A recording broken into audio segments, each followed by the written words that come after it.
नमो वज्रायाणं नमो लोये सव्यसाहूणं।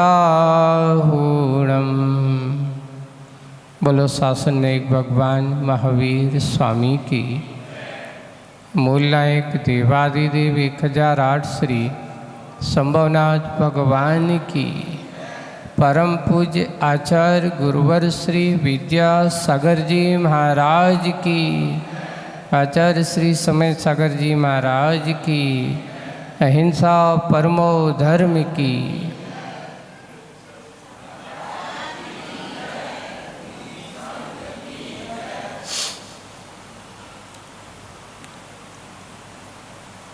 पूज्य आचार्यवर गुरुदेव श्री विद्यासागर जी महाराज की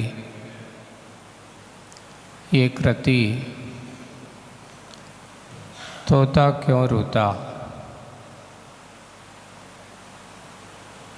का कल अपन ने वीर शासन जयंती के दिन मंगलाचरण किया था। पूज्य आचार्य भगवान का पूरा जीवन दर्शन आत्मचिंतन के साथ साथ आत्मकल्याण के साथ साथ पर कल्याण की कितनी भावनाएं थी। कैसे इन भव्य आत्माओं को इन जीवात्माओं का कल्याण हो, ये मंगल भावना उनके मन में थी। ये आपको कैसे पता चल सकता है? देखिए, कल अपन ने आचार्य जी की जब पहली कविता पढ़ी तोता क्यों रोता का, आपने उसमें क्या निकाला? अपन ने क्या होता है, पढ़ लेते हैं, पढ़ कर के उसके अर्थ की गहराई में जाने की कोशिश नहीं करते। पूज्य आचार्य भगवान ने कल प्रत्येक भव्य जीवों की क्या भावना होना चाहिए,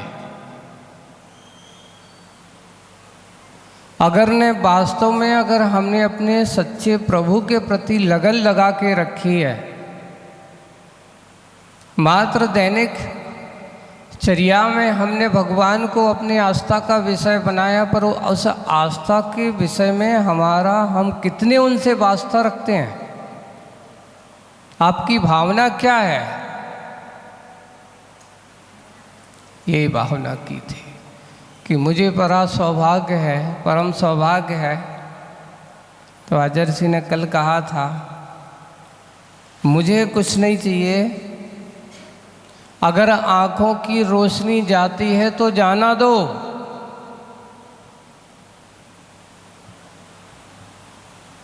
आँखों की रोशनी जाती है तो जाना दो, कोई चिंता नहीं, मुझे कोई चिंता नहीं। किंतु ऐसा ना हो कि कहीं ऐसा ना हो कि प्रभु स्तुति से पूर्व, प्रभु नीति से पूर्व इसके करुणा नयनों का नीर कम पड़ जाए। अब आप भगवान की स्तुति करते हैं, स्तुति किसकी की जाती है?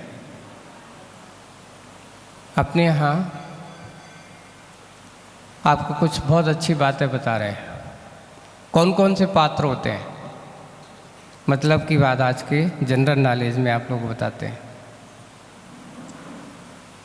स्तुति के पात्र मात्र 3 ही होते हैं, जिसे अपन कहते हैं पूजनीय। अब आप कहेंगे कि महाराज जी बहुत सारे पात्र होते हैं, हमारे इतने हैं, उनमें से पूजनीय की दृष्टि अलग है। देखो 3 प्रकार के पात्र होते हैं, बहुत अच्छे से सुनना, इसको अच्छे से मार्क कर लेना। पूजनीय, वंदनीय, आदरणीय।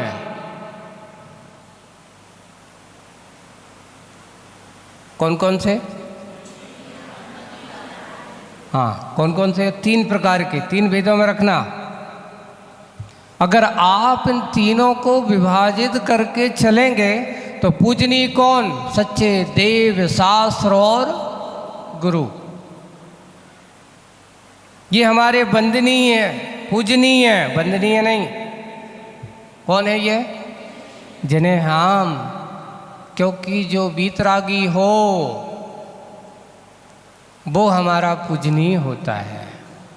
अगर तिल तुस्माद भी परिग्रह है तो उसको पूजनीय की कोटि में नहीं रखा, वंदनीय तो है।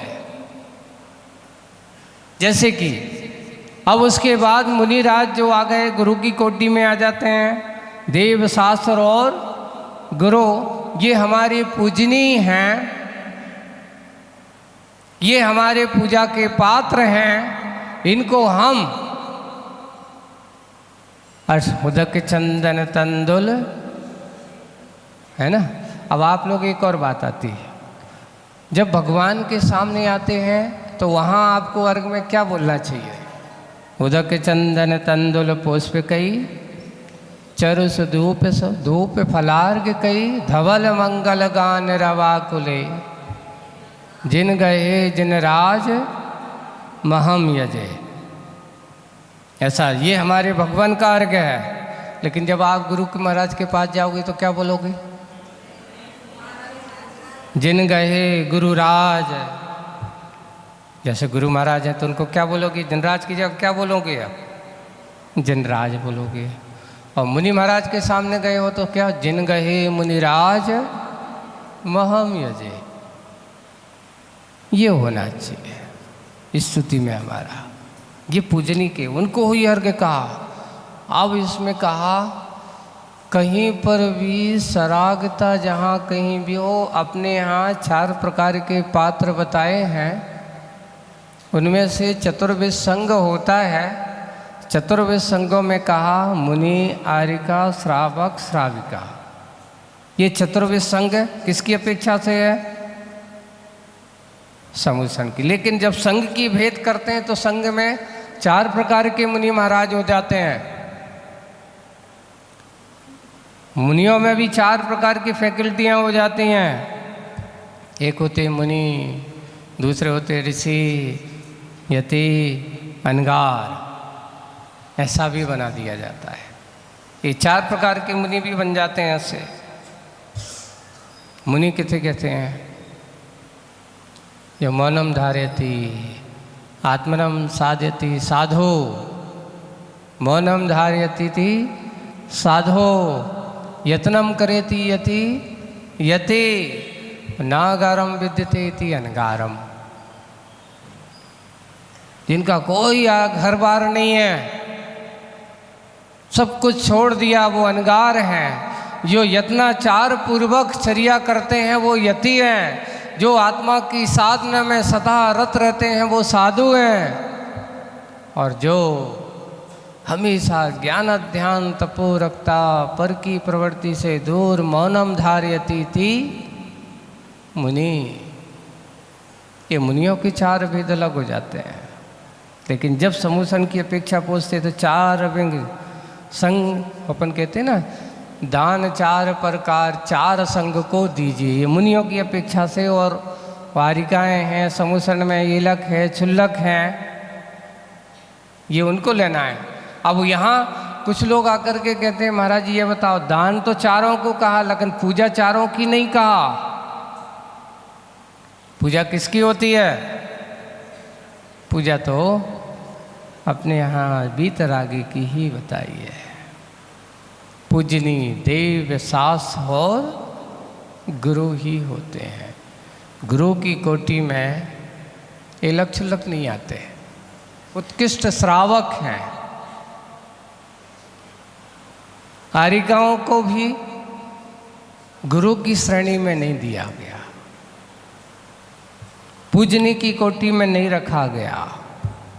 अब देखो यहाँ पर आगम परंपरा देखते हैं तो ये संघ परंपरा जो जहाँ है उनकी अपनी चलती है भाई। अब उनकी संघ परंपरा जहाँ जैसी है वो परंपरा अलग है। लेकिन आगम परंपरा तो कहते हैं सच्ची वीतरागता को ही पूजनी कहा गया है। संघ परंपरा जहाँ जैसी है उससे अपन को कोई लेना देना उनका वो जाने। ये क्या, ये हमारे यहाँ पूज्यता की बात आई है। तो वंदनी, इसलिए आरिकाओं को, ये लक छुल्लक को क्या बोलते आप? नमोस्तु नहीं बोलते हो। क्या बोलते हो उनको? नमोस्तु किसको बोला जाता है? जो पूजनीय होते हैं, जो पूजनीय होते वो कौन है? नमोस्तु के पात्र हैं। जो वंदनीय है तो आरिकाओं को माता वंदा भी माता जी आप लोग कहते हो। क्यों? हम आपके गुणों की वंदना करते हैं, हम आपके गुणों को चाहते हैं। आरिकाएँ ऐसे महिलाएं भी कहती कि मेरे अंदर भी ऐसी शक्ति आए भगवान कि मैं भी ऐसे आरिकाओं के व्रतों को धार के अपने जीवन का क्या करूं? कल्याण करूं। आप लोग मुनिराज को देखते हैं, ये लक्षुल्लक के पास जाते हैं, आप उनसे क्या कहते हो? इच्छामी महाराज जी। नमोस्तु नहीं करते, इच्छामी करते हैं। क्यों? मुझे भी ऐसी शक्ति हो कि आप जैसे श्रावक के उत्कृष्ट गुणों को प्राप्त कर सकूं, मैं भी ऐसी इच्छा करता हूं। इच्छामी, आपके चरणों में मैं नमन करता हूं, इसलिए वंदनीय है। ये कौन है? दूसरी कोटि आएगी। कारिका हैं, येलक हैं, चुल्लक हैं, अपने प्रतिमाधारी, मान लो 10वीं प्रतिमाधारी कोई श्रावक है तो उनको भी, जैसे उत्कृष्ट श्रावक के लिए आचार्य कहते 8वीं प्रतिमा से लेकर के जिसने आरंभ आदि त्याग कर दिया है वो भी इच्छामी का पात्र है। लेकिन 7वीं तक वंदना, उसके बाद फिर इच्छामी, ऐसा व्यवहार में कहा जाता है। लेकिन प्रतिमाधारी उसको वंदना करते, जय जिनेन्द्र नहीं करते, क्योंकि वो पात्र बन गया। अब सामान में आप लोग जो होते हैं वो कौन हो? आदरणीय, अपने से बहुमान बड़े जनों को आदरणीय पिताजी, आदरणीय भाई साहब, आदरणीय माताजी, आदरणीय बहन जी, ये कौन के पात्र हैं? अपने आदर के सम्मान के बहुपात्र हैं। इनको आदर सम्मान करना, इनको आदर सम्मान देना, इसलिए आदर की पात्रता इनके पास होती है।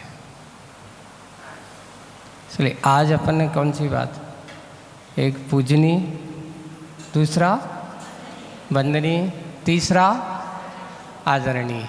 व्यवहारिक जीवन में जितने भी हो, अगर आपको प्रेम भाव बनाए रखना है, एक दूसरे के प्रति स्नेह भाव बना रखना है, वह मनस्ता ना हो, हम सब में समाज में एक साथ बने रहें, तो जब भी कोई किसी से मिलते हैं तो आपस में क्या व्यवहार करते हैं? जय जिनेन्द्र। ये एक अपने से बड़े आदरणीयों का आदर है। ये क्या है? ये आदर है, ये उनका सम्मान है, उनका सम्मान किया जाता है, आदर दिया जाता है। और से ऐसे आदर सम्मान देना, ये तीसरा, तीन पात्रों को हमेशा बनाते। लेकिन अब आएगा स्तुति का पात्र। पूजना किसकी की जाती है? पूजा हमारे अरहत भगवान की ही होती है। एक बार किसी ने पूछा था, महाराज जी ये बताओ कि बीतरा के भगवान की ही पूजा करना चाहिए? बिल्कुल करना चाहिए। तो मंदिर में बहुत सारे देवी देवताएं होते हैं, उनकी भी पूजा करना चाहिए कि नहीं करना चाहिए? देखो भाई, ये बताओ, वो देवी देवता भगवान की पूजा करने आए हैं कि अपनी पूजा कराने आए हैं? ये बताओ। वो भी भगवान की आराधना, वो भी तुम्हारे जैसे भक्त हैं। वो भी कौन है? तुम्हारे जैसे भक्त हैं। वो भी जिनेन्द्र भगवान के प्रति आस्थावान, भक्तिवान वो भी हैं, आस्था से आए हैं। अब जैसे हम एक दूसरे का सहयोग करते हैं, मान लो कोई व्यक्ति किसी प्रकार का कष्ट में है और किसी प्रकार का तकलीफ में है तो हम समाज जन बंधु वर्ग क्या करते हैं, उसका कहीं ना कहीं कोई हेल्प कर देते हैं, सहयोग करते हैं। ऐसे वे भी अपने क्या होते हैं, देवतागण भी दयालु होते हैं, देवतागण भी कृपालु होते हैं। वे भी चाहते हैं कि भाई हो सकता है कोई अपना साधर्मी है, उसको किसी प्रकार का कोई कष्ट ना हो। वे भी अपने आपके सहयोगी, इसलिए वे आपके ही जैसे साधर्मी हैं। साधर्मी के साथ जय जनेन्द्र धन्यवाद का व्यवहार होना चाहिए, उनका कभी अपमान नहीं करना। क्या नहीं करना? ऐसे नहीं। अगर हम किसी का भी अपमान करते हैं तो अपमान करने का अर्थ उनकी कभी अवहेलना नहीं करना, वो भी सहयोगी है। चलो भाई, हम जब भी कोई अच्छा कार्य करते हैं तो उनको जरूर आमंत्रण करते हैं, आप आओ हमारे साथ पूजन पाठ में रहो। हो सकता है किसी प्रकार की कोई तकलीफ हो, किसी प्रकार की कोई बाधा हो, तो उसकी रक्षा करना भी आपका दायित्व तो होता है। तो साधर्मी के रूप में आमंत्रण करने में कोई, लेकिन हम उनको पूजनीय पूजा का पात्र नहीं बना सकते, भगवान की तरह उनको नहीं कर सकते। ये अपने जीवन का उद्देश्य होना चाहिए। तो आज अपनी स्तुति के पूर्व सच्चे देव सास गुरु भगवान की स्तुति होती है। नुति प्रणाम, नुति का अर्थ क्या है यहाँ पे? प्रणाम। कैसे भगवान को प्रणाम करें? एक और विशेष बात आती है, जब अपने कोई आदर और अपने से बड़े लोगों को देखते हैं और अपने अगर हाथ जुड़ते हैं, ये सम्मान बहुमान विनय का प्रतीक है। यही उसके प्रति आदर का अभाव है, और वो आदर का अभाव है, समझ लेना आपके अंदर की प्रणाम की परंपरा चालू हो रही है। नुति झुकना, और जो जितना झुकेगा उतना अच्छा होगा। आपने व्यवहार में लिखा है, जो जितना फलदार होता है वो उतना कितना क्या होता है? झुकता है। और जितने जितने फलदार रहत होंगे वो उतने उतने कैसे होते हैं? अकड़े हुए होते हैं। इसलिए कहा एक किसी शायर, झुकता वही जिसमें जान है, अकड़ तो खास मुर्दे की पहचान है। झुकने में जो फायदा है वो अकड़ने में नहीं। जो अकड़ा है वो खड़ा है, एक ना एक दिन गिरा है। और जो जितना झुका है वो उतना सुरक्षित बना है। झुको, झुकाने की कोशिश मत करो। आज दृष्टि हमारी उल्टी हो गई है। क्या हो गई? लोग ये सोचते कि मैं झुकूं या ना झुकूं, पर सामने वाले मेरे साथ झुके। मैंने एक बहुत अच्छा वीडियो देखा था, चीन में प्रायकर एक लोग वहाँ पर अभिवादन के रूप में सम्मान तो करते हैं, लेकिन उनकी परंपरा जब भी कोई आता तो सामने सब उसके सामने सिर झुका देते हैं, बिल्कुल नीचा कर देते हैं, नम। तो सामने वाला जैसे ही सिर झुकाएगा तो सामने वाला भी फिर उसको क्या करता? प्रति नमस्कार। वो भी उसको सिर झुका करके उसको, विनम्रता का प्रतीक है ये बहुमान का प्रतीक है। इसलिए प्रणाम करना, नुति, भक्ति, ये हमारे अंदर होना चाहिए। झुकना अच्छे अपने जीवन। अरे यहाँ तो अपने यहाँ विनय को आचार्य कुंद कुंद जैसे महान आचार्य ने कहा, विनयम मोक्ष द्वारम, यही मोक्ष का द्वार है। अगर हमारे पास विनय नहीं है, झुकने की आदत हमारे पास नहीं है, तुम कभी मोक्ष नहीं प्राप्त कर सकते। क्योंकि मोक्ष के द्वार, मोक्ष में प्रवेश करने वाले के लिए झुकना आवश्यक है। इसलिए झुको, झुकाओ मत, झुको, झुकाओ मत। हो ये रहा है हम झुकाने की दृष्टि हमारे पास आ गई है। आज एक बार एक छोटी सी बात आई। एक पारिवारिक बातें हैं आप लोगों की। परिवार में एक सदस्य आया है, सास को बड़ी दिक्कत है अपनी बहू से, हैं? बोले कि क्या बात है, क्या हो गया? आज सुबह से हम उठे, बहू हमसे बोलते ही नहीं है महाराज। क्यों? क्या हो गया? कुछ हो गया? तुमने उससे पूछा क्यों नहीं बोलती? बोले पूछा तो नहीं है हमने। पूछ लेती, आपकी गलती क्या हो गई? अगर वो आपसे नहीं बोल पाई तो आप उससे बोल लेते तो क्या आप छोटे हो जाते? हो यही रहा है, छोटी छोटी सी बातों को हम क्या बना लेते हैं, बड़ी बड़ी बना देते हैं। उसने हमसे नहीं बोला, हम सामने खड़े तो नेत्री तक नहीं पूछ सके, माँ कैसी हो? अगर माँ खड़ी थी तो माँ भी कहती थी बेटा आप कैसी हो? नहीं बोलती तो वो बोलना पड़ता उसको, बोलना पड़ता कि नहीं बोलना पड़ता? इतना ही कहना है। अगर वो नहीं बोली तो चला के अपन कहते थे का भाई कैसे हो? अरे वो गलती हो गई, जय जनेन्द्र, वो जल्दी करेगा, फट से लौट के आएगा, हाँ जल्दी, ठीक है। एक छोटी सी बात है, अगर हमारे परिवार में एक दूसरे आपस का संवाद अगर छोटे ने नहीं किया तो बड़े को क्या लगता, मेरा अपमान हो रहा है, मेरा बहुमान नहीं हो रहा है। अगर बहुमान आपको लगता है कि मेरा बहुमान नहीं हो रहा है, सम्मान नहीं हो रहा है, तो आपका काम है कि अपना बहुमान बनाने तो थोड़े से बहुमान दो, तो बहुमान आपको मिलेगा। देने की आदत हमारे जैन दर्शन में कहा, जो जितना देगा उतना बढ़ेगा, जो जितना नहीं देगा उतना कंजूस बनेगा। दोगे तो आनंद आएगा। क्या दोगे?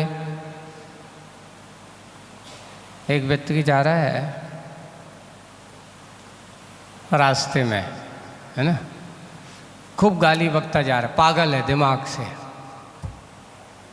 अभी हम लोग रास्ते में आ रहे थे तो बिहार करते समय एक आगे जा रहा था, वो ऐसे ही खूब बड़बड़ाते हैं, ऐसे हैं फलाने और ये है वो, दुनिया भर की, यहाँ तक कि वो उसको वो पागल जैसा था और वो लगे तो पूरे वो मोदी जी ऐसा है, वो फलाना ऐसा है, और दुनिया भर की ऐसे वो जो कुछ हो मन में चिल्लाता चला जाए। जनता आ रही है, सुन रही है, देख रही है, तो लोग क्या कह रहे हैं, पागल है, चिल्ला दो। उसे कोई गौर नहीं कर रहा है, अरे गौर नहीं कर रहा है। और अगर उसको पकड़ करके कोई कहे तो मैं किससे कह रही है, क्यों कह रहा हूँ, तो बोले कि मेरा मन कहना है, मेरी इच्छा है। अब तुम क्या कर लोगे बताओ, क्या करो? बोलिए, बिटोगे, जेल में डालोगे, क्या करोगे? डाल दो। अब वहाँ बैठ करके भी वही काम करेंगे। अब और वहाँ से क्या करोगे? फांसी पे चढ़ाओगे, चढ़ा दो। देखिए, इसमें ये कहा कि किसी की उस संकल्पता को लोग जब अति करने लगते हैं तो उस पर लोग सोचते कि पागल है, पागल है, ऐसा कह करके उसको कोई छोड़ देते हैं। और जब कोई एक अच्छा व्यक्ति है ना, और किसी की अच्छाई के बारे में सोचता है, तो जहाँ से भी गुजरता है ना, कोई भी जाता है, जो भी मिलता है, सबसे पहले जय जनेन्द्र, जय राम जी, ऐसा कहता है। जो भी इतना करता रहे, बैठा भी हो, अरे फलाने, वो तुम नहीं बोल पाओ, वो सामने देखने वाला क्यों जा रहा है। अगर आज उसने नहीं देख पाए तो सामने वाला देखेगा, अरे साहब जय राम जी, जय जिनेन्द्र। क्यों? क्योंकि उसके साथ उसका आपसी अच्छापन बढ़ा हुआ। बस मन से जुड़ो। हम परिवार में एक साथ रह जाते हैं, एक साथ रहते हैं, सब कुछ होते हैं, और फिर भी बोलचाल नहीं होता, तो आपके परिवार में कभी भी प्रेम भाव रह ही नहीं सकता। इसलिए सबसे पहले संवाद बंद नहीं होना चाहिए। झुकने की आदत हमारे परिवारों में होना चाहिए, बच्चों को सिखाना चाहिए। आज अगर हम बच्चों को प्रणाम करना सिखाएंगे तो स्वयं को प्रणाम करना सीखना चाहिए। वो अगर तुम्हारे करते हुए देखेगा तो आपको करते हुए दिखाएगा। बस यही है पूज्य आचार्य भगवान का यहाँ पर उद्देश्य जो था कि देखो, प्रभु स्तुति, प्रभु नीति से पूर्व भगवान इसके करुणा नयन में क्या ना हो जाए, नीर कम ना पड़ जाए।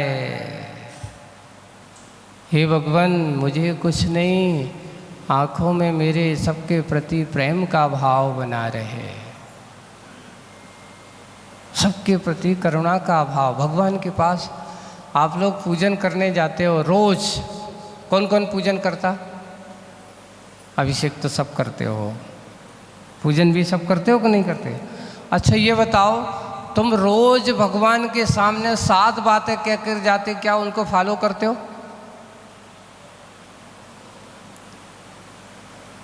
रोज कहते हो आप? जैसे ही पूजन खत्म होती है और पूजन करके जैसे ही शांति पाठ करते हो,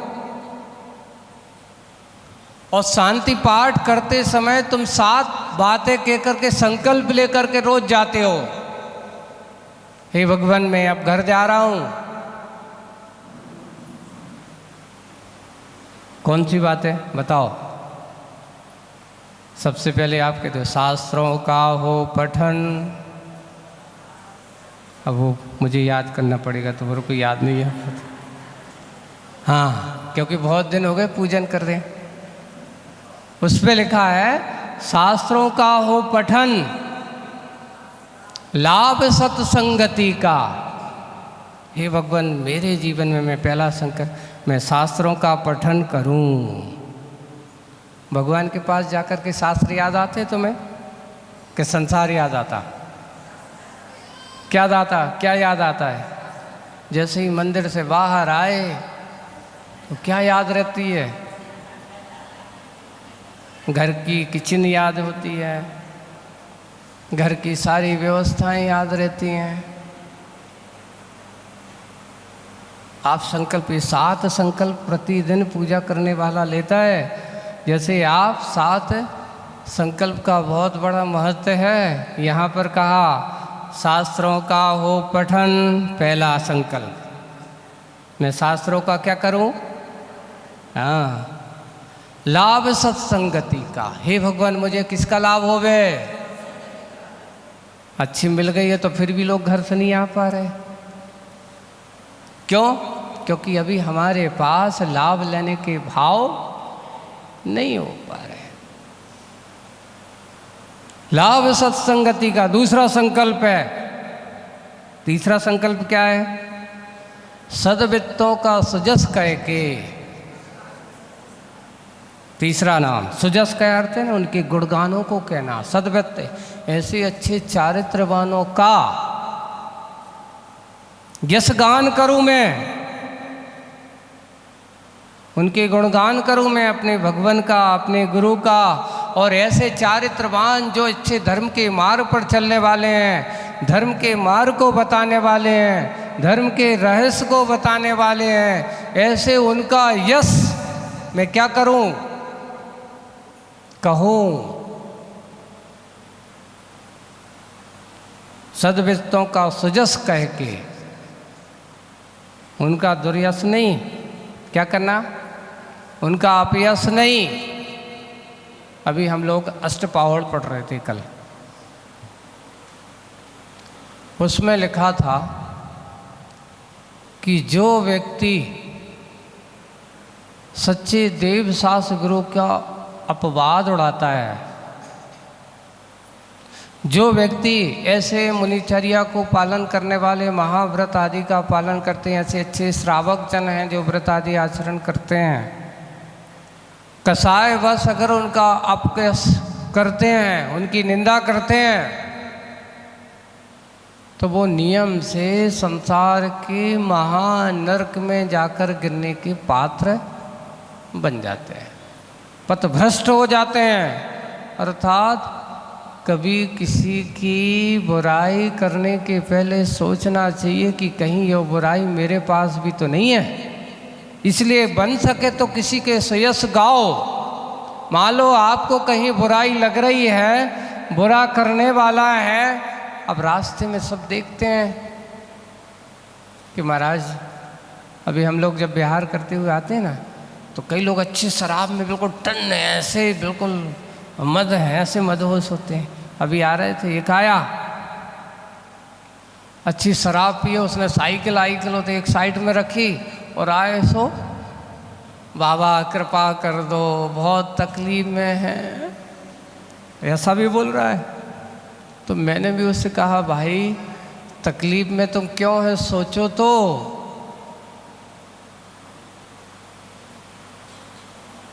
क्यों? और जब उस खड़ा हुआ, हमने उससे पूछा कितनी शराब पी? बस बाबा अभी एक बाटल पी के आया हूँ। और कितनी पीना है? शाम तक एक की और जुगाड़ हो जाए। सोचो क्या चाहिए। और फिर मैंने उसको बड़े अच्छे से कहा कि ये पीना ज़रूरी है महाराज, दिमाग पे लोड बहुत ज़्यादा है,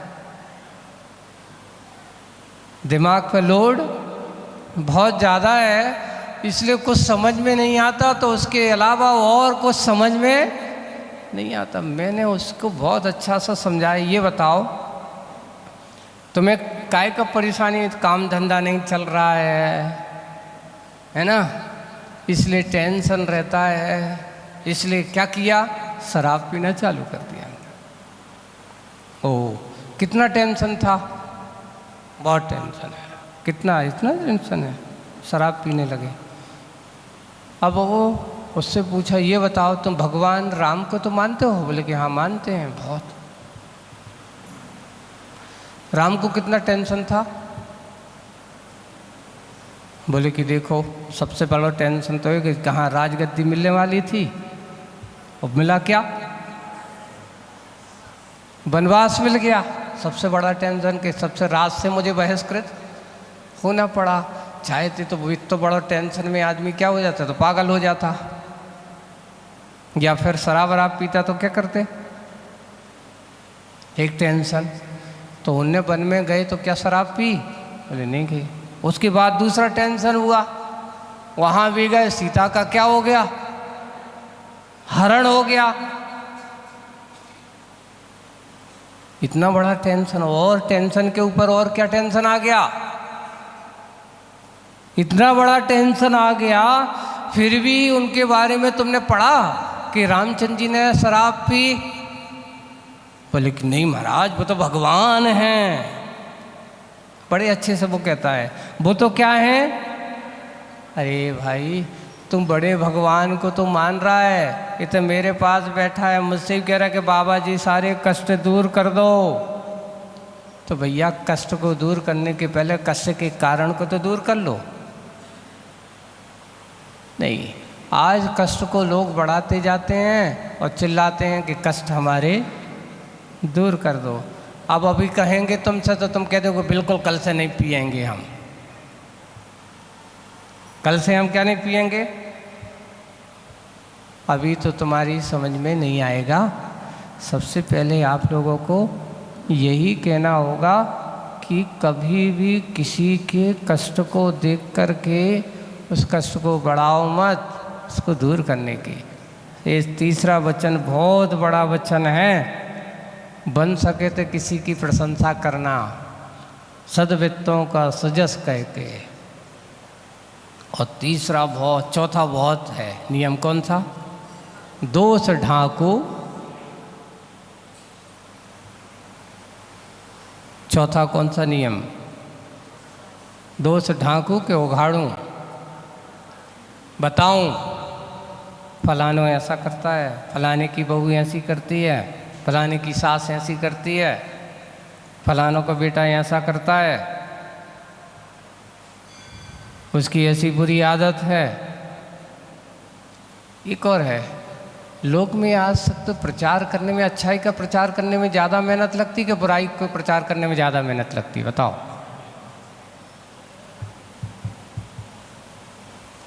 अच्छाई के अगर एक प्रवचन तो से कहें कि लोग सुनो, तो लोगों को उतने गौर नहीं कहें। एक व्यक्ति अगर थोड़े किसी के बारे में बुराई करते, देखो आज फलाने ने ऐसा कह दिया, पूरी समाज क्या पूरा देश में खलबली मच जाएगी। क्यों? आज लोगों की दृष्टि सुजस की ओर नहीं है, दोष दृष्टि उघाड़ने की ओर ज़्यादा हो रही है। जहाँ दोष दृष्टि होती है वहाँ पर लोगों के दोष ही दिखाई देते हैं। कोस है। आज की सारभूत बात है कि आचार्य जी ने कहा कि भगवान मेरे आपकी विभक्ति, मेरी नुति मेरे अंदर यही है, इसके पूर्व मेरे अंदर का करुणा का नीर कम ना हो जाए, बन सके तो दया का भाव सब जीवों के प्रति मेरा बना रहे। इसलिए ये हमारा चौथा संकल्प था। कौन सा संकल्प? दोष ढाकू सभी का। अब पांचवा संकल्प क्या है? बोलो प्यारे वचन। कैसे वचन बोलूं? अच्छा ये बताओ, आपको कोई बुरा लगता है तो तुम्हें अच्छा लगता है? कोई बुरा कहता है तुम्हें अच्छा लगता है? नहीं। अगर हम किसी को बुरा कहते तो तुम्हें अच्छा लगता है? वो तो अच्छा लगता है, सामने वाले की बेइज्जती कर दी हमने। आप सामने वाले की बेइज्जती करके सोचते हो कि मुझे इज्जत मिल जाए, कभी संभव नहीं है। आप अगर किसी को इज्जत दोगे तो इज्जत मिलेगी, आप किसी को सम्मान दोगे तो सम्मान मिलेगा, और अगर किसी को बदले में अपमान करोगे तो अपमान ही मिलेगा, सम्मान मिलने वाला नहीं है। जो दोगी वो मिलेगा। बाजार में है, आप हो, एक उदाहरण मिला था। एक व्यक्ति ने कहा ये संसार एक कुआं है। क्या है ये? बहुत बड़ा कुआं। ऐसा कुआं जिसमें रिटर्न आवाज़ आती है। तो होती है अपन कहीं जगह से ना, एक आवाज़ बोलो तो बदले में कितनी आवाज़ आती है? 2-3 बार रिटर्न मिलती हैं। आप उसको कहीं किसी को गाली देते हो तो बदले में कितनी गाली मिलती हैं? बोले कि वहाँ का स्वभाव है, रिटर्न आप जब आओगे तो तुम एक बार बोलोगे तो बदले में 3 बार आवाज़ आती थी। तुम पापी हो तो वो कहते तुम पापी हो, पापी हो, पापी हो, ऐसे ऐसा आएगा। ऐसा ही रिटर्न आप चलो। यही है अपने यहाँ एक सीधी सीधी नीति है कि हम जब किसी को कहते तू पापी है, एक उंगली उसकी तरफ करते ना, तो तुम्हारे पास कितनी उंगली रहती हैं? तुम्हारे पास कितनी रहती तुम्हारी तरफ? 1, 2, 3 रहती कि नहीं होती? 1 करो, 3 तुम्हारी तरफ हैं। अब अपन को समझ में आई कि हम उसका 1 दोष करते हैं तो हमारे अंदर 3 दोष उत्पन्न होते हैं, और अगर हम किसी का 1 गुण करते हैं तो हमारे अंदर 3 गुण अच्छे होते हैं। अगर हम किसी का 1 दोष ढांकते हैं तो हमारे मन, वचन, काया तीनों क्या हो जाते हैं? अच्छे हो जाते हैं। जब हम किसी की निंदा करते तो हमारा मन भी खराब होता है, वचन भी खराब होता है, और निंदा करते समय आदमी की शक्ल देखना, वीडियो बनाते समय जब कोई तुम्हें गाली देता हो, बुरा करता हो, अब देखने का तरीका क्या है? अच्छे से जब कोई कर रहा हो ना तो धीरे से चुपके से उसको क्या बनाना, उसके चेहरे के हाव भाव देखना, कितने अच्छे लग रहे हैं। सारा चेहरा बिगड़ जाता है, रूप रंग बिगड़ जाता, दिखने में सुंदर, अच्छे श्रृंगार भी किया हो,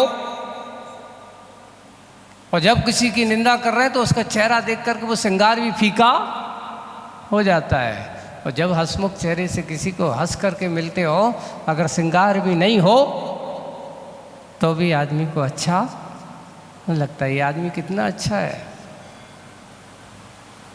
इसलिए दोष ढाकू सभी का, है ना। बोलो प्यारे वचन, बन सके तो अच्छा बोलो, इससे अच्छा होगा अपना, है ना। करुणा का नीर, एक आचार्य का जो आज कविता की बात कर रही हैं, ये सारे के सारे करुणा के नीर में भराए हुए हैं, करुणा की बात में भरे हुए हैं। हम उस नीर की ओर चलते हैं ऐसे ही। और ये तो हो गए कितने, बोलो प्यारे वचन हित के आपका रूप ध्याऊं। हे भगवान, मैं आज तो जा रहा हूँ, अब कल फिर से मौका मिले पुनः आपके दर्शन करने का सौभाग्य। कभी आप मंदिर में जाते समय ऐसा सोच के जाते हो कि हे भगवान, मुझे पुनः ऐसे परिणाम दो, मुझे कब आपके पुनः दर्शन होंगे? ऐसा सोचना कि हे भगवान, आज तो मेरा पुण्योदय था कि आपके रूप का निहारने का अवसर मुझे मिल गया है। पुनः ऐसा बार बार पुनः दर्शन, पुनः दर्शन, पुनः दर्शन मिले स्वामी, ऐसी भावना करना, बार बार आपके दर्शन हो। ऐसे ही आपका रूप ध्याऊं, कब तक?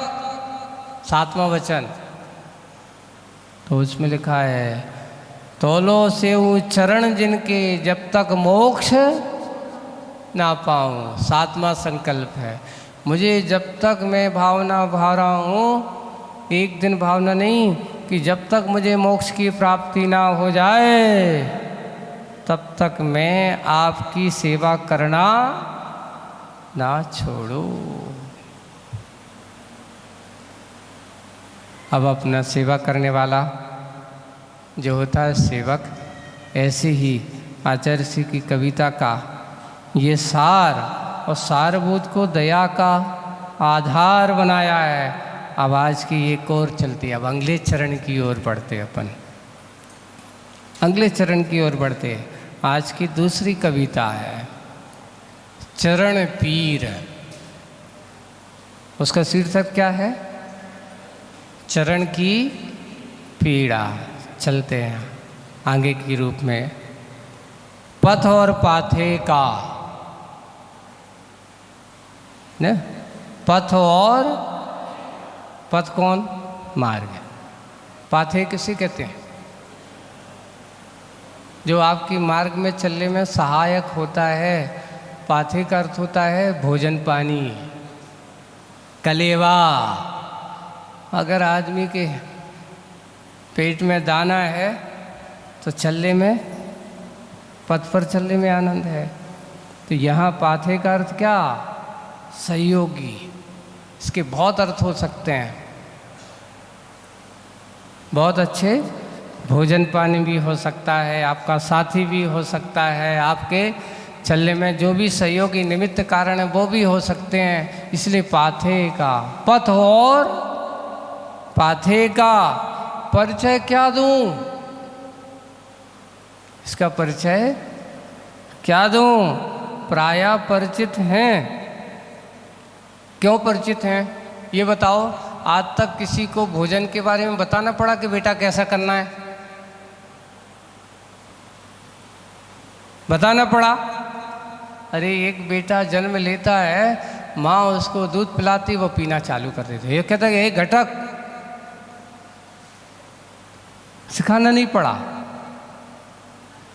ये संसार से आज से नहीं, अनादि काल से भटकते आ रहे हैं, चलते आ रहे हैं। क्या आपको बताना पड़ा कि कैसे चलना है? पंचेंद्रिय के विषय कसायों के भोगोपभोग के इनके कार्य में आदमी को सिखाना पड़ा क्या? नहीं। इसलिए वही है, पथ और पाथे का परिचय क्या दूं? प्रायः परिचित हैं,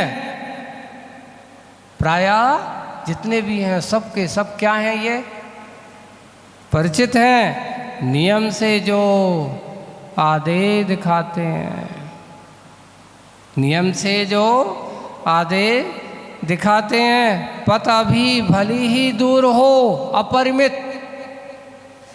आधे का अर्थ यहाँ पर जो देने योग्य नहीं है। अभी नहीं, अभी रुक जाओ, थोड़े और बड़े हो जाओ, सब समझ में आ जाएगा। जैसे कोई होता है, एक बच्चा आता है ना, छोटे छोटे, एक छोटा सा बच्चा आया, अभी छोटा सा था, रो रहा है। बोले कि क्यों रो रहा है भाई? भाई अभी छोटे से तो 1 साल 1.5 साल के हो। बोले कि क्यों रो रहे हो? बोले कि मुझे पैसा चाहिए। पैसा क्या करोगे? नहीं, मुझे तो पैसा चाहिए। भाई ठीक है, 1 रुपया दे दिया उसको। नहीं, ये नहीं चाहिए, मुझे बड़ा वाला नोट चाहिए, 1000 का नोट चाहिए। मैंने कहा भाई, पिताजी कहते महाराज करेगा क्या, अभी छोटे रो रहे हैं, धो रहे हैं, लेकिन जिद है, मुझे तो नोट चाहिए। इसको मालूम है कि ये देखिए अभी देने के योग नहीं है, अभी देगा तो कहीं जा कर के चला जाता। एक और बहुत अच्छा आदर्शी का बचपन का एक छोटा सा संस्मरण सुनाते। अच्छा, गुरुजी ने सुनाया, आदर्शी ने सुनाया था।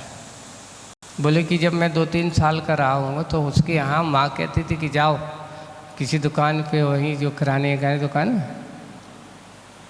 तो उस समय छोटे छोटे बच्चों की आदत रहती, तो बोले कि जाओ ये सामान लेकर के आओ उसके यहाँ से।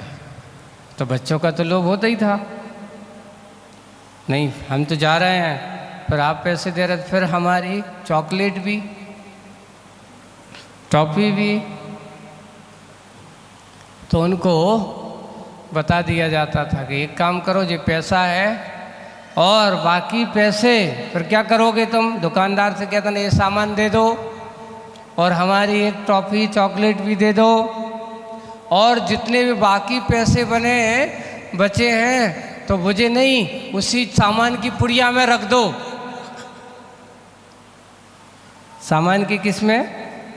क्योंकि मालूम है तुम हाथ में लेके आओगे, कहीं गिरा ना जाए, कुछ है तुम्हें, क्योंकि अभी समझ में, दुकानदार के पास जा कर के समझाना, और समझा कर के ऐसे ही पढ़ा लिखा। तो वो बड़े अच्छे से छोटे से जाते थे और ऐसे उसे कहते थे सामान दे दो, ये सामान दे दो, मेरी वो भी दे दो, हैं वो भी ले लिया, और लेने के बाद फिर पैसा जो बचा सो वो कहाँ रख दिया? उसी सामान के साथ लेकर के आ रहे हैं। जब वो ऐसे पूछा तो आदर्शी आप कभी चीटिंग नहीं कर लेते थे? मान लो ऐसा होता था, नहीं चीटिंग नहीं, क्योंकि बड़े लोगों के सामने चीटिंग करते वो सब समझदार रहते थे कि भाई इतना आए तो इतने गए कहाँ। हाँ, कभी कभार ये जरूर कर लेता था कि दुकानदार से ये कह देते थे कि भाई मुझे 1 की जगह 2 चॉकलेट लेंगे, 1 की जगह धीरे से ये खा लेते, एक बता देते थे कि हाँ 1 तो लेकर के आया है। अब कभी कभार दुकानदार भी बहुत अच्छा था और हमें देखते था। उस समय ऐसे छोटे छोटे बच्चे क्या गोली या बिस्किट या कुछ भी जो ले जाते थे तो उनको आराम से दे देते थे। बोलना बहुत अच्छा था, छोटे छोटे बचपन में बोलने की आदत है, छोटे बच्चों को सुनते हुए उनको बहुत अच्छा लगता था। तो ऐसा भी काम करते थे। घर पे आते थे तो मल्लप्पा जी कहते क्यों आज तुम्हारी शिकायत मिली है। बोले कि क्या मिली? तुमसे कहा था कि एक टॉफ़ी खाना, तुम आज सुनने में आए कि वहाँ से 2 लेकर के आए हो। नहीं, मैंने 2 लेकर के तो एक ही आया था, मैं लेकर के तो एक ही आए थे, लेकिन एक वहीं पर खा के आए थे, ये नहीं बताया। हंस देते हैं। बच्चों का बाल मन है, देखो डांट डपट समझाने संकेत है। फिर वो दूसरे दिन कहा, भूख जाते हैं, क्यों आपने अप्पा जी से मेरी शिकायत कर दी? अन्ना से उस समय अन्ना वहाँ बोलते, जैसे अपने यहाँ पिताजी यार ये बोलते, तो वहाँ दक्षिण भारत में अन्ना बोलते हैं से। तो उसका मैं इसका बेटा ऐसा नहीं करते, समझाना पड़ता है, सिखाना पड़ता है। ऐसे ही बच्चों को भी अपन सिखाए जाते हैं। तो यही है, ये आधे देने योग्य नहीं है। किसको देना है, कौन देने के योग्य है? और एक और बात है, प्राय कर अपन लोग जैसे कि ये मांगने वाले आते हैं, बहुत दीन दयालु ऐसे दिखते हैं। अभी हम लोग आलोट में से बिहार करते आ रहे थे, आलोट में से निकले, बाजार में आए, एक महिला आई, बाबा जी आप तो कृपालु हो, दयालु हो। मेरे सामने आकर के खड़ी हो गई, है ना। हम लोग बिहार, ये लड़के लोग भी थे साथ में बिहार करते हुए, भगवान आप तो हमारे ऊपर कृपा कर दो, भूखे हैं, मेरे बच्चे का ऐसा हो जाएगा, मेरी भूख मिट जाएगी, ऐसा हो गया। फिर बाद में वहाँ के स्थानीय व्यक्ति आते हैं और वो साथ में बिहार में थे। महाराज इनका काम यही है, दिन भर जैसे कोई साधु संत है, इनकी देखे सामने गिड़गिड़ाएंगे, वो कह दें कृपा करेंगे, चलो दे दो। और फिर ये जाकर कि ये महिलाएं भी शराब पीती हैं, तंबाकू बड़ी सिगरेट पीती हैं। अब आप लोगों को सोचना चाहिए कि आपका दिया हुआ किसी के व्यसन का कारण है कि भूख मिटाने का कारण है। इसलिए किसी को देने के पहले सोचो कि कहीं मेरा दिया हुआ द्रव्य उसके लिए, भोजन के लिए है कि उसके व्यसनों की पूर्ति के लिए है। हाँ, मैं तो लोगों से कहता हूँ दया करना चाहिए, देना चाहिए। उसने कहा भूख लगी है, बेटा इधर बैठो, तो ये भूख लगी ना, ये आओ, ये रोटी लो, ये पूड़ी लो, ये सब्जी लो, खाओ और जाओ।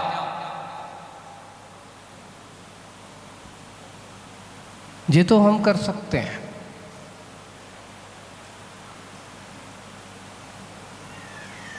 ये तो आपको ऐसा भूखे को भोजन देना, ये करुणादान की कोटि में आता है,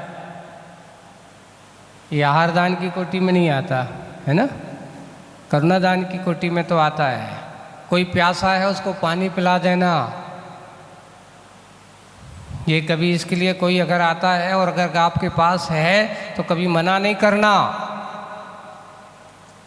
भूखे को भोजन और प्यासे को पानी, न जाने कब कहाँ कौन से किस जीव की कौन से कैसे मुलाकात हो, कौन से भाव में क्या हो, ये देने में हमें कभी मना नहीं करना चाहिए।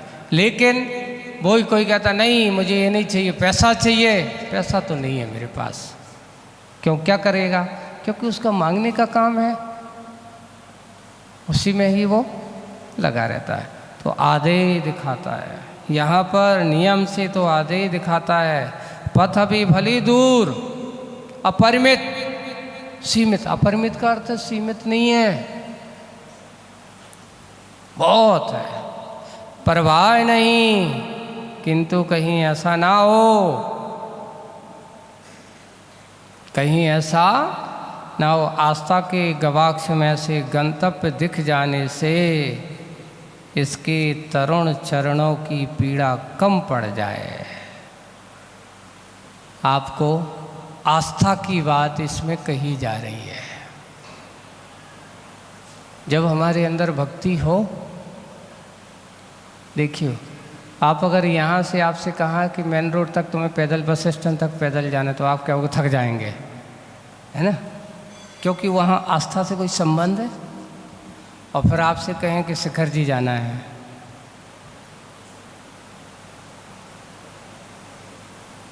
तो आपके चरणों की पीड़ा कम होती है। मैं तो पैदल बजाऊंगा, डोली पे नहीं जाऊंगा, चाहे कुछ भी हो, शिखर जी की यात्रा तो कैसी करूंगा,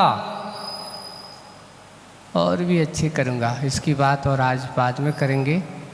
कविता का सार को अभी आस्था की बात आ रही है। अब आस्था कैसी होना चाहिए, आस्था का संबंध हमारा किस रूप में होना चाहिए, इसको समझेंगे बाद में। आज 5 मिनट ज़्यादा हो गए। इसी भावना से बोलिए परम पूज्य आचार्य गुरुवर श्री विद्यासागर जी महाराज। जा वाणी के ज्ञान ते सुजय लोकालो, सो वाणी मस्तक नमो सदा दे थोड़ो। हे जिन वाणी भारती तो जपो दिन रे।